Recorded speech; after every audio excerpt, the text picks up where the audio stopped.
SMX Insider has the wrap-up for Pro Motocross 2025, plus the budding rivalry, Lawrence's versus Deegan. We'll talk to Danger Boy himself. SMX Insider is next. Yeah, we are back. It is SMX Insider, wrapping up the Pro Motocross and regular season leg of the SMX season. Jason Wygant, Jason Thomas here. Yes, we'll have a playoff preview next week because the playoffs are coming. The season is not over. But this Pro Motocross campaign, it was so intriguing because, look, in the end, JT, you're looking at Hayden Deegan and Jet Lawrence as champions. They nearly both wrapped it up a whole race in advance. That doesn't seem that intriguing on paper, but I swear it felt different than it actually looked all summer long. Yeah, and I think when you look at these two guys, they were the favorites going into these championships, and they did exactly what they're supposed to do. They're supposed to go out and win when you're the favorite. You have to execute when you have an opportunity to. And now we get to start thinking about playoffs and, oh yeah, what is it going to look like when Hayden takes the next step? So they're both building their legacies. You know, Hayden has a lot of 250 championships. It's something he thinks about it a lot, is when he leaves the 250, what legacy did he leave behind? But I really think when I look back over the course of this summer, the best guy in each class proved exactly why they were predicted to win. We have so much to discuss here in the great season that was, including the best moment of the year, which everyone will probably agree on, the pleasant surprises and the surprises that weren't quite so pleasant, and everything else in between. But let's talk to the champion who continues to rack up those 250 accolades. All right, this is a really big interview. We've got none other than the, again, 250 motocross champ, Hayden Deegan. First, we'll talk playoffs here in a moment, but I got to talk Budds Creek. I don't know if you've been holding it back and it was like the champagne bottle and it like popped out, but we got old Deegs back for the weekend. You were attitude in all directions. Why? What changed at Budds to get it back the way it was? Yeah, I feel like I could control my emotions a little and let it out when I want to. So yeah, I was just, I don't know, for a few rounds there, just, wanted for myself to be a little humble. And then after I won the championship and at Budds Creek in general, I was like, I really just need to go out there and dominate, because anytime I don't dominate, everyone just thinks there's a chance. So I'm like, I just got to go dominate before the weekend off. So that's what I did. You know, we were wondering, you haven't raced, every time you've been a pro, there's been playoffs after Pro Motocross, but it's definitely a different dynamic. I'm sure you got a whole nother series now. You don't want people to have momentum. Is that a factor, or is that just anytime, any place you want to shut people down, or are you thinking playoffs? Yeah, I feel like the playoffs definitely, you don't want to let anyone get momentum, but again, just a mental standpoint, just know, I mean, I'm pretty mentally strong, but to go 1-1 before the break just kind of revamps your mind that no one can beat you. Okay, look, some guys perform better when there's pressure. That's the hero stuff that's in movies. But we know other riders, the idea is to try to make it feel like it's a Tuesday afternoon at the practice track and block out all that noise. When you do talk trash, you usually do perform. I don't even know if you think about this consciously, but what does that do? Because it puts you in a must position. You have to back up your words. Some guys aren't comfortable with that. Do you feel that it actually locks you in more when you have to back up what you just said? Yeah, I'm actually more of a racer. The last thing I'd want to do racing on a Saturday is make it like a practice day, because I don't practice as fast as I can race. Like when I get to a race, I go to a whole nother level of speed wise and just in general, I'm a better racer. So I don't know. I'm able to lock in pretty good mentally before these races and kind of just flip a switch. When it's time to race, that's kind of when the Hayden comes out. And then when we're not racing, I'm kind of like a whole different character. I mean, people really just see because it's kind of, promoted like that through all the social media and stuff, the Hayden that is racing and the way I talk to people, the way now, I mean, after that race, cuss people out on the line and stuff. I get into it with people and people don't see that. So especially when people talk about it, it comes to a shock to them. But I'm like, I've been doing this since I was a rookie. I mean, I'm sure, I don't know exactly, but I'm sure I was saying stuff to Hunter. I was like, that's just always been a thing. I've just always, that helps me get in the mood. And people, I feel like, always want me to act the way they want. They're like, oh, well, Hayden needs to be like this. But I'm like, nah, I've won a whole lot of races and a whole lot of championships doing it like this. And trust me, I've tried to act the way people want me to act, and that ain't gonna roll over here. It just doesn't work for me, Each racer has their way, and this is my way. Okay, that obviously leads to everyone's going to say, but the kid's going to get it back once he's in the 450 class. I know you have some opinions on that. First, I want to throw this at you. When you look at the 450s and you see Justin Cooper, Hunter Lawrence, RJ Hampshire, a lot of them are guys you've raced and done pretty well against. Do you think of it that way? Do you look at it that way as like, well, it's not all new. I know how I can compete against those guys. Have you thought about that? Yeah, I mean, I think about it. Everyone's like, oh, it's going to be such a culture shock when he gets to the 450 class. And I'm like what? Like RJ's getting on the podium. RJ's top 5 in. Jay Coop's getting on the podium. I mean, even my rookie season, I was battling with Hunter. I don't really get it, what people are trying to get at. They're just trying to find something because I'm so dominant right now, which, I mean, go for it, I guess. But, yeah, I mean, it's definitely going to take some hard work and just really locking in this next year and getting to that level. I don't know what that level is. Maybe it's going to be easier than I thought, or maybe it's going to be harder than I thought. You really don't know. You can't be like, Hayden's going to get this position because you do not know. Like, in reality, we can't see the future. So all I got to do is just work hard. But if you put a little spice on it, like you already did, that actually makes you better. Like, a lot of people are going to say the best advice is he needs to just shut up because these guys are so fast and experienced and good. But that doesn't bring out the best of you if you perform that way? No, 100%. I feel like the way, I talk and act and this cocky, arrogant Hayden is what really makes me better. And I feel like the stuff I say about like how I'm going to the 450 class and all this, and it's like any pressure, I mean, makes me better. And I'm going to be honest, I doubt any of these other guys, the way I talk and act, they could deal with the pressure that comes with it. I already have a lot of pressure that comes with it, and I'm going to tell you, like, it is mentally the gnarliest pressure I put on myself. Like, some days I'm just like, I mean, I'm doing it to myself, like, and it's not the fans that are doing it to me, it's myself, right? I'm like putting this pressure on myself where I have to perform, and some days it does break you. Some days you're just like, damn, dude, like today it's rough at the practice track and stuff, but it's what builds me to be better, faster, and really lock into the race is putting this mental pressure on me. And it's what's got me this far. And I feel like any other way I've tried to do it, it's not how the Deegan name rolls. Okay, 2 more things. First, you've ridden a 450 a little bit here over the summer. That's another thing. You rev the bike so much. You're so aggressive on the bike. That's not traditional 450 riding. Are you doing the same thing on the bike where it's like, this is what works for me, or I'm going to have to change? Which one is it?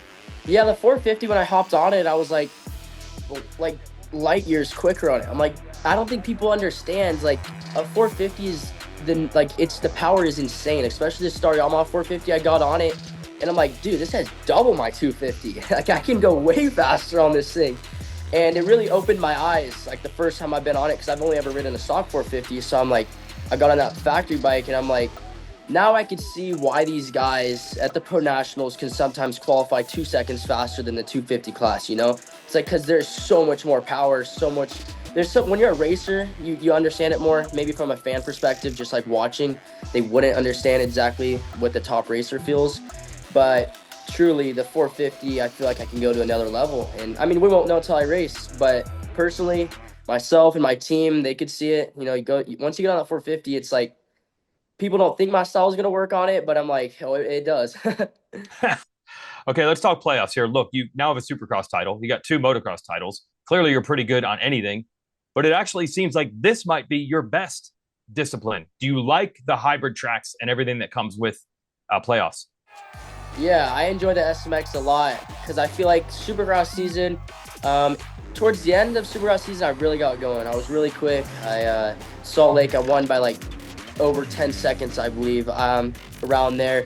Like, I did get going. I did get the whoops dialed in, but I've always struggled with whoops. Like, I work hard on it, and I know I can get better at it, but the whoops is what I've always kind of struggled on. So when you go to this hybrid, mix a little outdoors, which is my favorite, and you add some Supercross without whoops, it's literally like a miracle track for me. So it is nice for sure. Yeah. And what I also like is you don't shy away from saying you want to make money while racing. So not bad for 3 weeks if you can make this happen, right? Yeah, 100%. I mean, what sport or what job, other sports, they make a lot of money too, but what job is there where you could just go work for 3 weekends and you just made $500,000? So Obviously, there's more than just going to the races. There's a lot behind the scenes that goes on, and each day pushing yourself to get better. And those days too, when you're grinding and you don't want to, it just opens your eyes. You know, the money really does open your eyes. I hate to say it, but I mean, dude, it's a lot of money. You could buy cool stuff. Because in life, you need money really in life to do a lot of things. So the more you have, the better. Okay, last thing is I assume Motocross of Nations might be your last 250 race ever. You got a lot on your plate before that, but have you visualized, is there a goal? Some epic rides. You have to race against 450s. Every once in a while, a guy in a 250 beats the 450s, and people remember that forever. Have you thought about that? Have you envisioned maybe what that could look like? I always see like it was Ryan Villapoto that really went and kicked everyone's butt. And I went and watched that, and I'm like, that's, it's badass, right? So if you could do it, that's sweet, but it's kind of like a reach. It hasn't really, I haven't really seen it be done since him. Like, I haven't really seen a 250 go out there and dominate the 450 guys. But, obviously I'm going to try my best. That's always the goal. Go out there and do your best. And I'm sure the Team USA team is going to do really well, though. Yeah, no shortage of confidence there. All right, well, congrats on this title and locking in on another, your favorite discipline. So enjoy the next 3 weeks. Yep, thank you. I appreciate it. 30-second board, hot topics in the sport, and this one might seem obvious, but at the same time, I don't know if you can tell what's going on as it's going on. It's kind of like being in the eye of the storm where it seems a little calmer. The Lawrence brothers just went 1-2 in Pro Motocross. They went 1-2 in the SMX World Championship last year. You go back to Jet's first year on the 450, and Hunter was winning everything on the 250. Props to Eli Tomac, Chase Sexton, and a lot of other guys who won races this year. Cooper Webb, the Supercross champ, when Jet was hurt. Bottom line is, I think we might be in the middle of a Honda Lawrence dynasty, and we need to recognize this for what it is, because they were the two best guys all summer long. They've been great, and I think you make a good point that Chase Sexton and Cooper Webb and Hayden Deegan on the horizon would all be like, hey, hold on a second. You can't just start handing out titles like that, but they do deserve a lot of credit. You look at what they've accomplished over the last 3 years between the two of them, and they happen to be brothers, and they happen to be on the same team. That's notable, and we're going to see where it goes from here, but I think we may be on the precipice of it, because they need continuation, I think, to really cement that. But it is worth noting because they have done a lot of winning, and I think Hunter's results have really been the surprise. Like, his consistency and his ability to be on the podium week in and week out have really kind of brought this to the forefront. Yeah, and there's a little bit of an incomplete grade for Hunter in 450 Supercross. Had a rookie year that ended decent, and then last year was cut off early, really before they had the bikes figured out. So that's going to be the big Mendoza line. If he can get to the same level indoors as his out, look out. You're going to see a lot of 1-2s, I would think, in 2026. But eventually there will be, as you mentioned, another rider inserting his name into it. Now, this is what everybody's wanted to see, the inevitable Hayden Deegan, Jet Lawrence conflict rivalry. But this is no longer hope. This is no longer maybe. There was some chirping going on throughout the weekend. Now, first, we'll just play the more humble side. This is from the press conference when they were sitting next to each other after the race. So let's listen to this, and then we'll tell you the stuff you didn't hear. Yeah, I'm looking forward to it. I'm always up for new challenges. I feel like when I get challenged where someone does come in really good, I feel like I ride better. Creates a new motivation for me. Like, obviously no one wants to lose in this sport, so whenever I lose, I get pretty pissed, and I want to come back, and I work harder and make sure I have a good jump back the next race. So I'm looking forward to it. Obviously, the fans want to create a rivalry where the closest in age, I would say, out of the other competitors. Yeah, I'm excited. I got a little work to do. Obviously, those guys are pretty known in the 450 class. So all I can do is work hard, and eventually, hopefully, be up there running with the boys. But as of now, I got a lot of work to do. Whether it's a lot or just, go out there and put my days in, but we'll get there. Okay, now that would be what Hayden Deegan would label as humble deegs, that part. But you were near that podium area when both teams were trying to celebrate 450 and 250 championships, Honda and Yamaha together. There was some chirping. We're getting different sides of each story, but there was something there. Yeah, there's no love lost between these two camps. And this goes back to when Hunter and Hayden were battling for the 250 Pro Motocross Championship, I do believe there are lingering hard feelings, and we're going to see those resurface as Hayden moves to the 450 class. The one thing I would say though, right, everybody's building up this rivalry, Hayden and Jet, what's gonna happen? I would say that Hayden has some bridges to cross. He needs to be able to beat Hunter, he needs to be able to beat Chase Sexton, he needs to be able to beat Eli Tomac and Cooper Webb and everybody else before you get to deal with the guy that's doing all of the winning, which is Jet Lawrence. So, will we get that rivalry? Let's hope so. Let's hope Hayden is up for that challenge, but he's got a lot of other people to worry about besides just Jet for now. Let's talk Chase Sexton here a little bit. This is so odd how this season worked. Not a good title defense, obviously. He didn't even make half the races. He did not defend his #1 plate. But to me, in some ways, there was an upgrade over 2024 because there were key motos where he answered the question everybody wanted to have answered. Can Chase Sexton beat Jet Lawrence in a straight-up fight? And we saw it in a moto at Washougal. We saw it in a moto at Ironman. That is an exclamation point to me.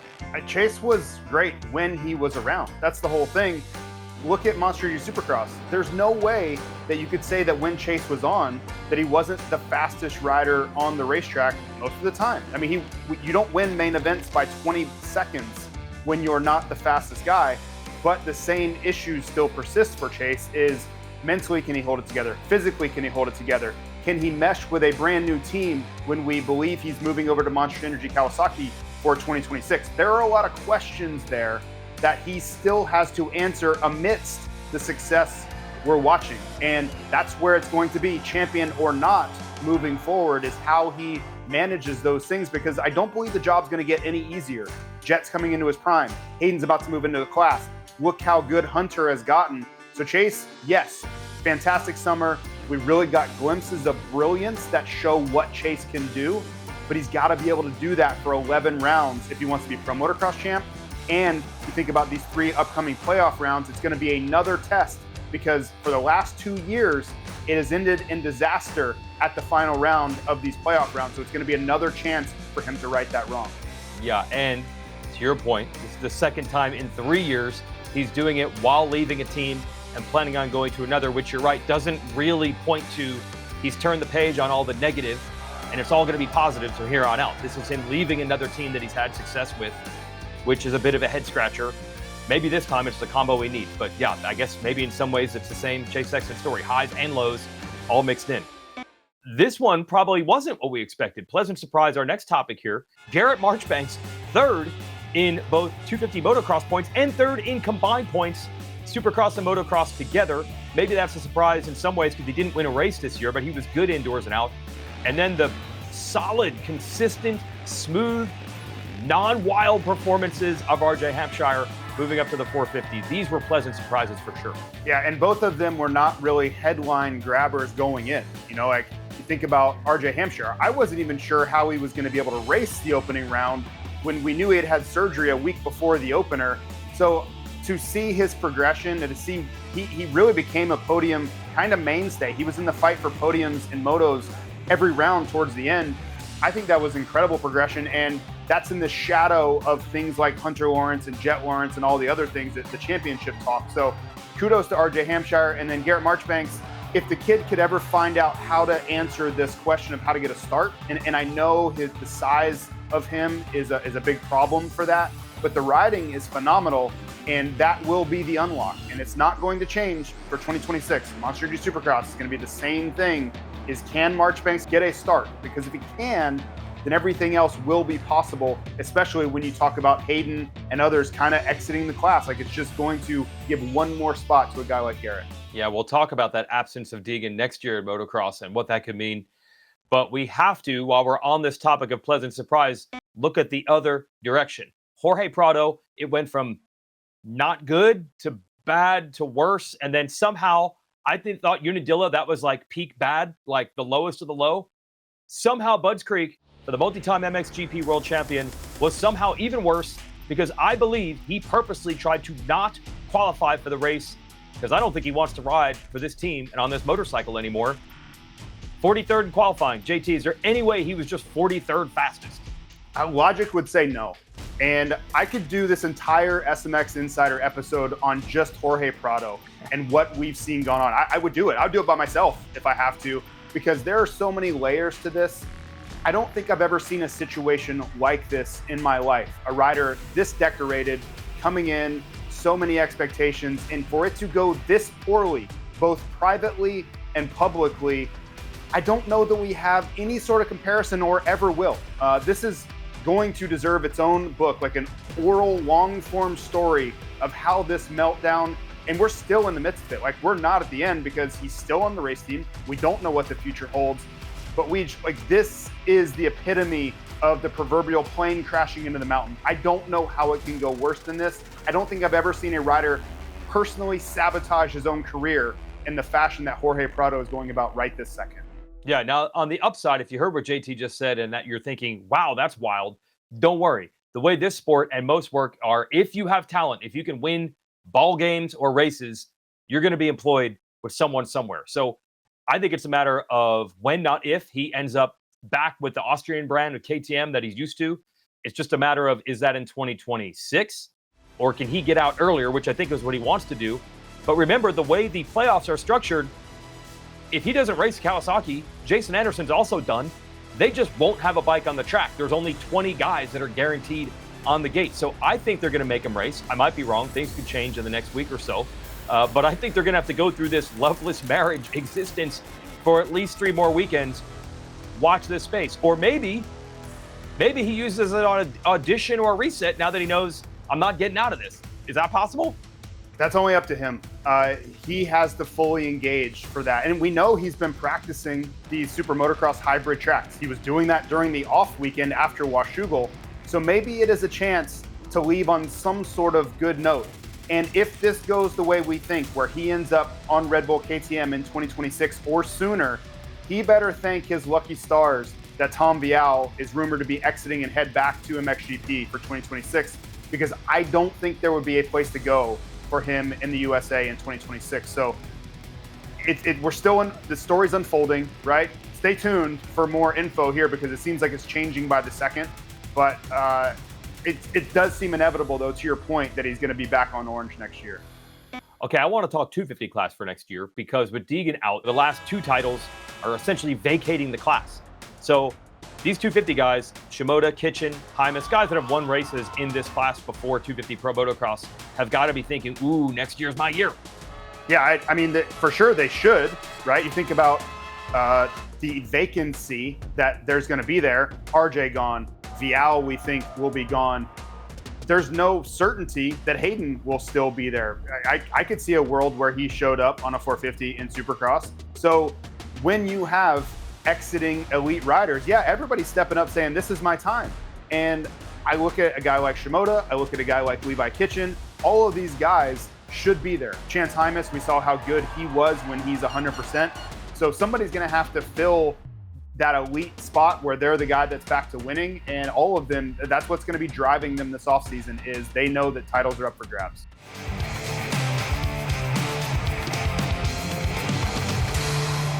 Okay, time for the SMX medical update. We bring in the good doctor, Joe McGinley from the McGinley Clinic. So season could have been over. In the past, it would have been, as Pro Motocross concludes, but now the playoffs will start, but there's a weekend off in between. So from the medical perspective, how much can the rider improve, rest up, heal up, or come back even better in a short amount of time when there's a lot on the line? Well, this format's exciting. These 3 playoff rounds are going to be very important for all these riders, both financially as well as prestige. There's going to be a lot of people watching. There's a lot of fans going to be there. Mental preparation. In 2 weeks, there's a lot of things you can do, but number one, focusing on what works for you. If you're a Supercross rider, then these 3 races are Supercross races. If you're a motocross rider, these 3 tracks are motocross. That's the beauty of these playoff rounds. They're hybrid tracks, and that little mental edge, I mean, that's key. You have to believe you can do it. You have to believe you can succeed in the races. If you've been dealing with injuries, trying to get those healed up as best possible. Obviously, if there's a major injury, that's not going to happen in 2 weeks. But if you're coming back from injuries or have some aches and pains, focus on that. Take some time off the bike. You're not going to improve your endurance significantly in a 2-week period, but you can heal significantly in a 2-week period. So a lot can happen in this 2-week period, but focusing on recovery and that mental edge, that when you show up on that line, you have the confidence that you're going to go out there and win. Yeah, so Cole Davies, we saw a huge improvement from Unadilla to the first moto at Budds Creek, but he did mention that in the second moto he had nothing left to give. So let's see if he can take some of your advice before he has to go back-to-back motos at the opening round at Concord in Z-Max Dragway. But I want to talk a little bit about your race. You got back out on the racetrack, and as someone who really doesn't ride much anymore, I hadn't ridden in a long time before this Washougal debacle we went through. Tell us about your experience. How was it to be back out there racing amongst the people that you're likely working on instead of racing against? Well, first, I'm getting old, that's for sure. I don't know if that was the best idea in the world, but I had a great time. So it was a 3-race format. It was a sand track, to throw a little salt in the wound on that one. It was our local track. So yes, I did already treat a bunch of the people that were out there. So that was fun. But I did line up, and everyone was excited to have me out there on the line. They were helping me out, cleaning out the gate and everything else. I'm like, listen, that's not going to make a difference. So I'm going out here to ride. I met my goals. That was not to get hurt and not finish last. So I did do both of those, and that was fun. In the first moto, though, I had a 450 and lined up, and I was pretty close to the hole shot there. I think I was third or fourth right out of the gate. And then I realized I was out there with a bunch of A riders as well. And man, I had to move out of their way, so I wasn't getting carted off the track and seeing myself in my own clinic. That's awesome. Good to hear. And yeah, mission accomplished on all facets. Well done, Dr. Joe. Maybe you'll do it again. Thank you. Yeah, I was a little bit sore today, but that's how it goes. It was a weekend of riding, but no injuries, no cuts, no broken bones. So I'll definitely line up again. I had a great time. It was wonderful. Okay, back to the 30 board here. We're going to talk WMX, and you've heard us talk about WMX on the broadcast the last couple of weeks. But the best part about that is that wasn't necessarily even supposed to happen. I know the word organic is now overused, both in a dietary standpoint and in the figurative sense. WMX was supposed to come back and be part of Pro Motocross full-time this year. They raced in and out of a couple Pro Motocross races and some big amateur events last year. But it was only supposed to happen on Friday. And then by the good or bad fortune of bad weather at Colorado, the moto got pushed to Saturday there. We got to show it live on our broadcast with Peacock, and the women put on the race of the year. And then at that point, you're going to show it at the other rounds. And these athletes were ready for the moment. They're fast, they are marketable, their personalities, I think fans can identify, which is awesome. And I think the best part about it was this wasn't even supposed to work like this. It just happened because they earned it. It was incredible. And you know this. I say this all the time, that when the door is open and there's opportunity there, you have to be willing to walk through the door. And I would say that this WMX series did exactly that, because they had a chance here to really show what they can do on an entertainment level, on a skill level, on a competitive level, and they over-delivered on every metric. And I remember standing there at Thunder Valley going, this might be the best race we see all summer. And they kept delivering on that same promise. So kudos to everybody involved. I was kind of like, I don't know how this is going to go, because I wasn't super familiar, with the new crop of talent that's in that class, but I promise you I am now. And every time they were racing, I was on the fence line there watching, because why wouldn't I be? It was incredible. As good as that was, and as good as their race in Colorado was, I don't think anything can compete. Is this unanimous? JT, we all know what the feel-good moment, the best moment of 2026 summer was. It was Jeremy Martin winning at Spring Creek. Yeah, this was one I'll never forget. And, I don't really cheer for racers very often. I really try to stay objective, and I'm really just enjoying it more than anything. I was talking him through the final few laps and like mumbling to myself about just hang in there. You got this, like, breathe. Like, you know what I mean? Like, I had no vested interest, but I wanted this so badly for him. And anybody that was there, the emotion and the atmosphere there is something that they'll simply never forget. And so many times in motocross, things don't go to plan. We deal with a lot of hardship, and there's tragedy at times. We see things that we wish we didn't. This was one of those moments where the stars aligned, and exactly what you would hope would happen for someone played out. And we got to witness it in real time. So again, I could go back and watch that race like it was the first time and probably feel all those emotions again. And you're absolutely right. It was the moment of the year. Hey, if you see RIP in the 30 board rundown here, that is a tip of the visor to Forrest Lucas. Fans certainly remember that Lucas Oil was the title sponsor for the Pro Motocross Championship from 2009 through 2022. And the Lucas Oil television production company is what helped put those races on the air for that length of time. I broke in with them. JT, you broke in with them. Forrest Lucas, he ran an oil company. He didn't have to spend money on racing or racing television. He passed over the weekend, past the age of 80, and we just want to give a tip of the visor to a true supporter of racing of all kinds.